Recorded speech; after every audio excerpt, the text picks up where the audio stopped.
Hey guys, so it's about 15 to 11, and we're just about to go to the Fallsview buffet. It's probably the best value in town. It's 11 bucks or 12 bucks for all you can eat. And if you get in just before 11, you can get it for 12 bucks and then you can eat lunch. So come on down and try that out. If you're here Saturday, if you're here Friday night and then you wake up Saturday morning, it's probably your best bet in town.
Alright guys, so we just finished breakfast at the Fallsview, and look at that really sweet view here. We're just outside on the patio on a really lovely day, and we got ourselves on the 510 and the 25 list, and we're going to see if we can hop into the mix. Probably going to sign in about 30 minutes or so, but anyway, that breakfast was really good. Get energized and let's have a good session. You know, I'm thinking before we get rolling, I'm just gonna do a quick little scenic route, and I'll show you guys the backside of the casino and take a tour of the front.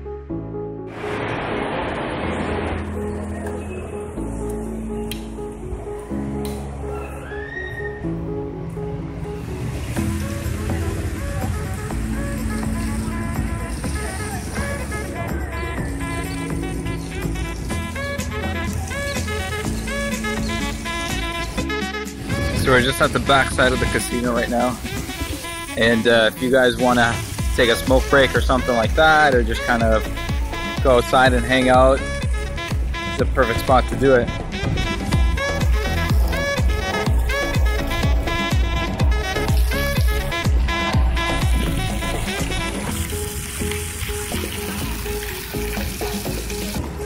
And nighttime, these things light up too, so maybe we might catch a little bit of nighttime water fireworks.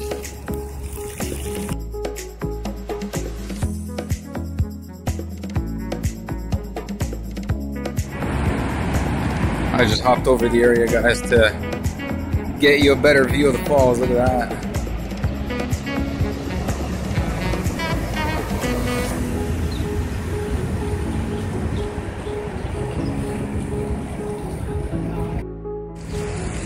So now, before we run out of time, we are gonna go back inside and run through the very front and do a very quick front tour. I'll show you guys what Fallsview looks like from the front. For all you guys that are out in the States or anywhere else in the world, so.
just at the corner here of Shoeless Joe's. Actually, it's Fallsview Boulevard and Clifton Hill.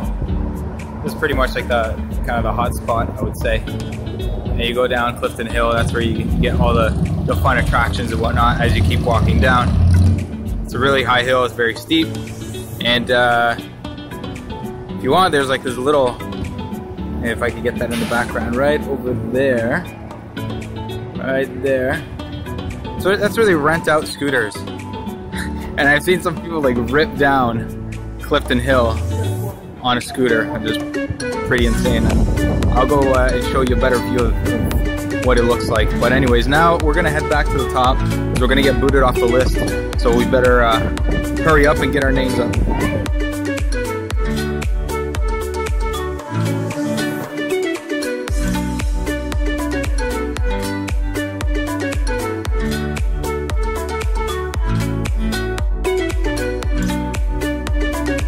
Back inside and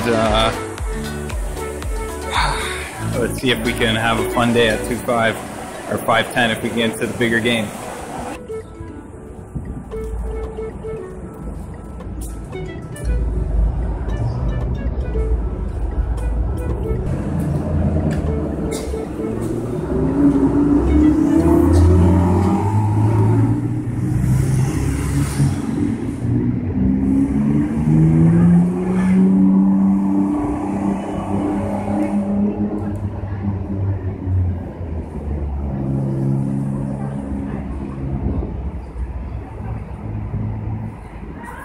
Guys, we just wrapped up our 12-hour session, I think it was, close to that. And we're just gonna walk over to our little talk area and go over a few hands. It was a very, very long marathon session, I would say. One of the longest, or not the longest, but one of the longer ones that I would play.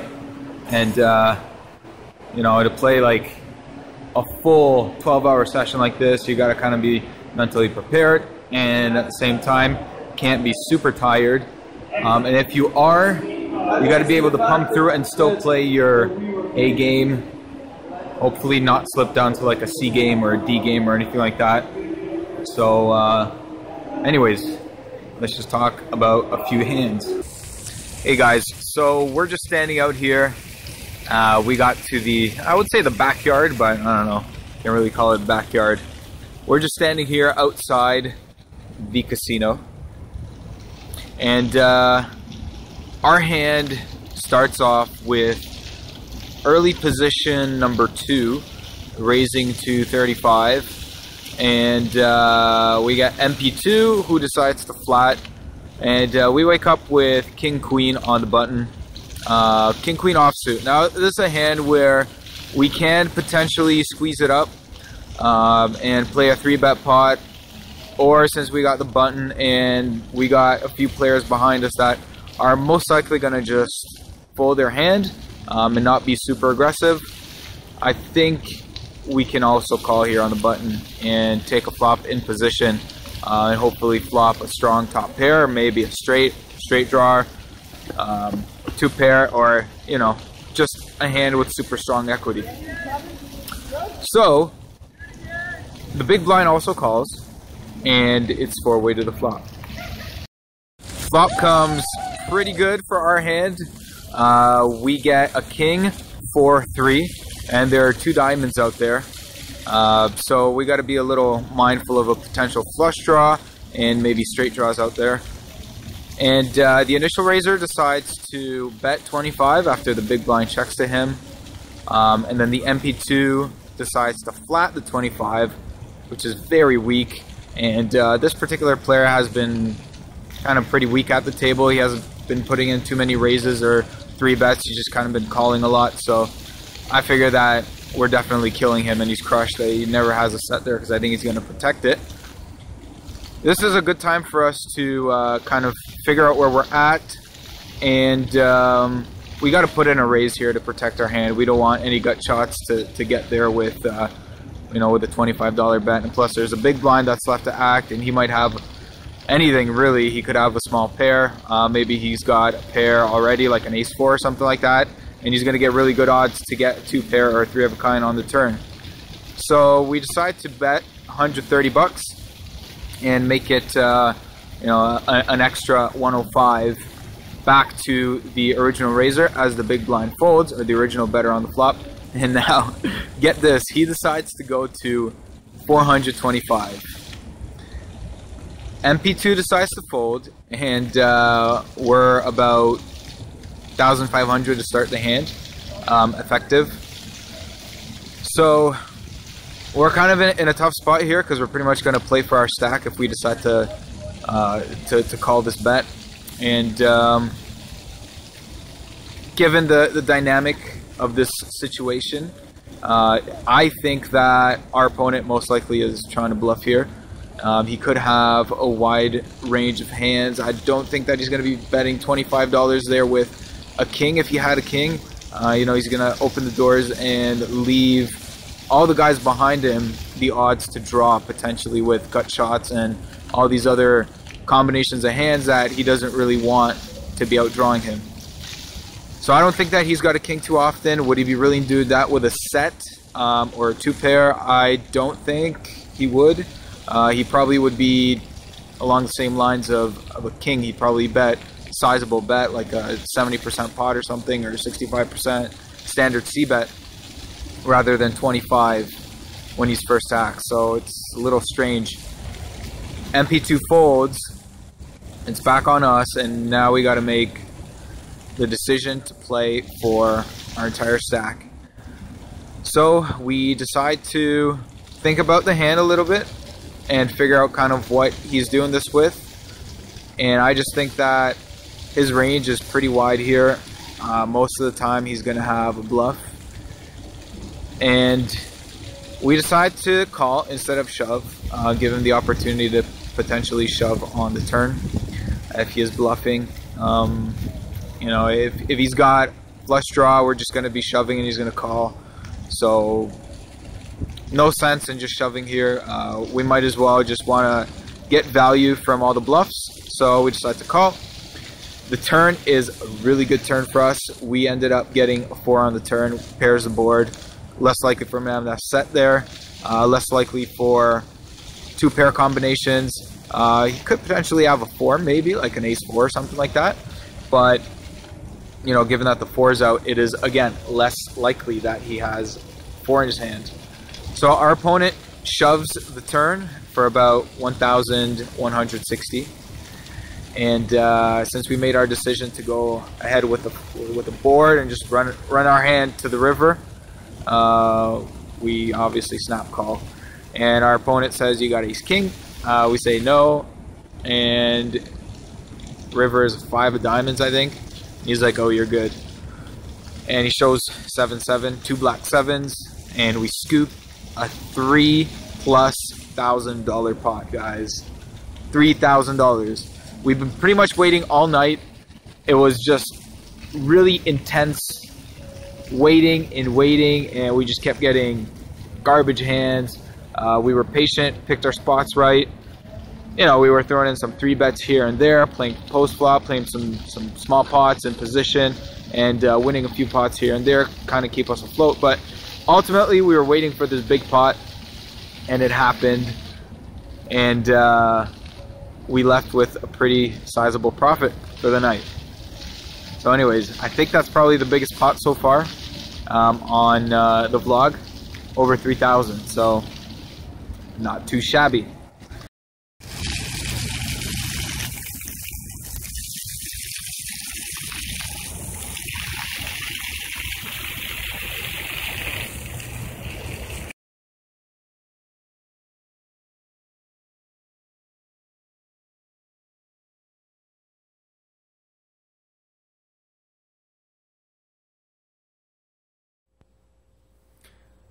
Hey guys, so we had a pretty good and long session last night, and I kind of forgot to talk about one hand, which kind of propelled me a little bit and kind of like kept me afloat. Actually, it was a pretty significant hand of the night, and I was just kind of like overwhelmed about that big 3K pot that we took down that I kind of forgot about it. But I did want to mention it yesterday. So I thought, hey, why not? Let's just do it today.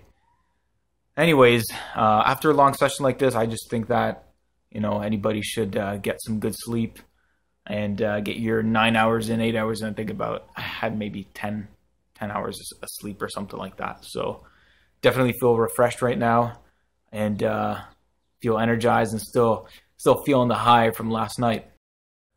Okay, so in this hand, we ended up looking at pocket threes, 2 black threes, and through this entire session, I mean, it wasn't the greatest session, I would say. Like, we really weren't hitting anything. We had a whole bunch of pairs pre-flop and just kind of whiffing every flop, never catching a set. And we looked down at pocket threes, right? 2 black threes. So I'm like, okay, maybe this time around we're going to flop a set finally. So I definitely want to see a flop. And the under the gun decides to limp for $10. We're playing 5-10.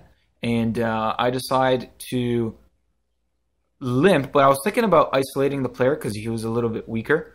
So I'm thinking, I might be able to take this in position or maybe just create a little bit of an inflated pot and kind of let me know where I'm at in the hand. Potentially, I just wanted to go heads up against the initial limper. But, with threes, it's not the strongest hand. I'd be more inclined to doing it with something like pocket eights or something like that. Anyways, thing is, the guy to our left, MP2, says 50. He says raise 50. Before it even gets to him, I'm still like thinking about what I'm going to do. And at this point, I'm like, all right, man, well, I know that he's going to raise and put it in at 50. So I just decided to call. So I called it $10. And now he goes 100. And I'm like, no, dude, you just called $50. In case you guys don't know, words are binding if you're playing at the casino. At least where we were playing at Fallsview, words are binding. And if you say raise $50 and it gets back to you, unless the action is changed, and say, for instance, I raise to 20. Now he has the opportunity to change his raise size, and now he can raise to whatever the hell he wants. He could raise to 120, he can raise to 300, he can go all in.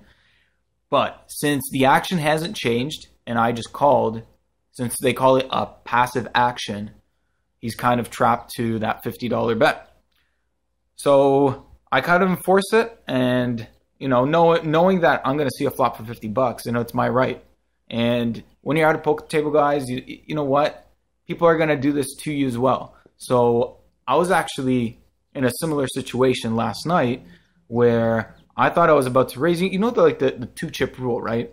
Where you throw in 2 chips, and when you throw in 2 chips, that's considered a raise. But if you throw the 1 chip in, that's just considered a call.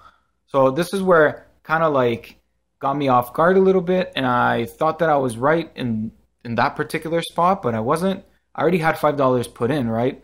And somebody went to 20, and there were a few callers behind, and I had a pocket pair in the big blind, I think, and I just wanted to go to 105.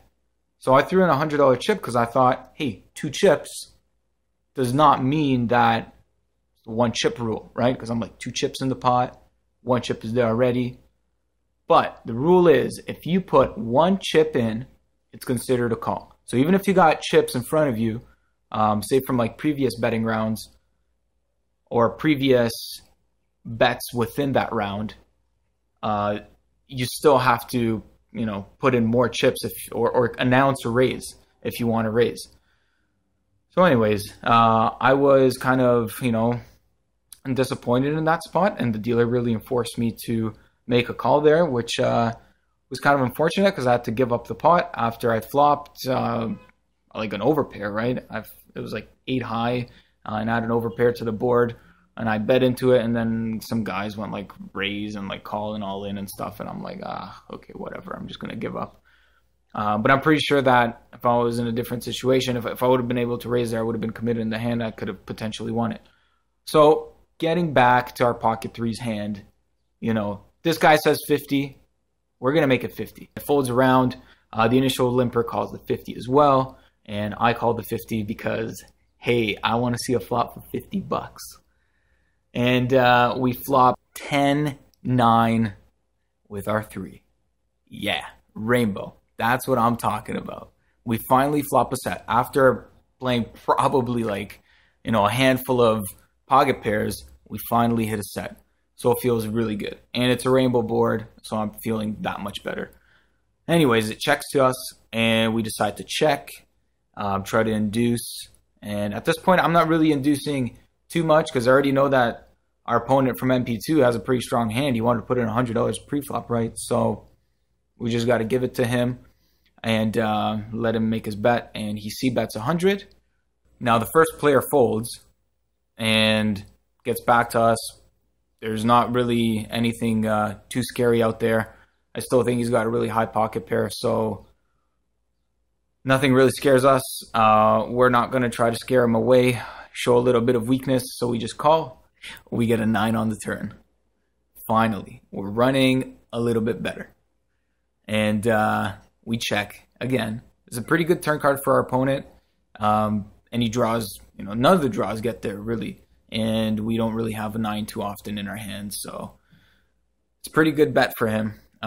He decides to go all in, and shove is about $650 or $700 or something like that. So we snap call. What are we gonna do? We have a full house, right? And we pretty much know that he's got queens plus. So he asked me, do I got a 9? I'm like, no, I don't have a 9. And we get to the river bricks, and he shows pocket aces. We just cracked aces. Well, what can you do? So as I said, guys, what can we take away from this situation? The hand kind of played out pretty standard. We didn't jump the gun and do any raises or anything like that. But ultimately, just be mindful of your position in the hand and know who's left to act. That way you're never going to get screwed in a situation like this where you want to raise more and you can't. And just be mindful of the rules, right? Somebody throws in a $1 chip and they meant raise, not a $1 chip, but a single chip. You throw in 100 and you want it to raise, or you throw a 25 and you want to raise. Just always announce it. Announce your size. That way, if you mistakenly put in too much or too little, then there's nothing, there's nothing the dealer could say. You can say raise to 35, you can put in 10, and then you can complete the rest if that's what you got to do. Or if you put in like an extra 100 by accident and you called it like 120, but you put in 220, you can take the $100 back, and your money doesn't have to stay in. So just always be mindful of your betting amounts, and be mindful of who's got cards, right? Follow the action, and then this way you should be okay. You shouldn't run into a situation like this where you're kind of forced to make a certain size bet, which potentially opens the door for a hand like pocket threes to beat your pocket aces. So anyway, that was a pretty good night for us. As I said, I'm still feeling pretty pumped up about that 3K pot with King Queen. So thanks again for watching. Like, subscribe, and feel free to make a comment below. I definitely want to hear about what you guys want to say. Definitely want to hear what your thoughts are about the cards, maybe the scenery, whatever you guys want to see in the vlog. Let me know below.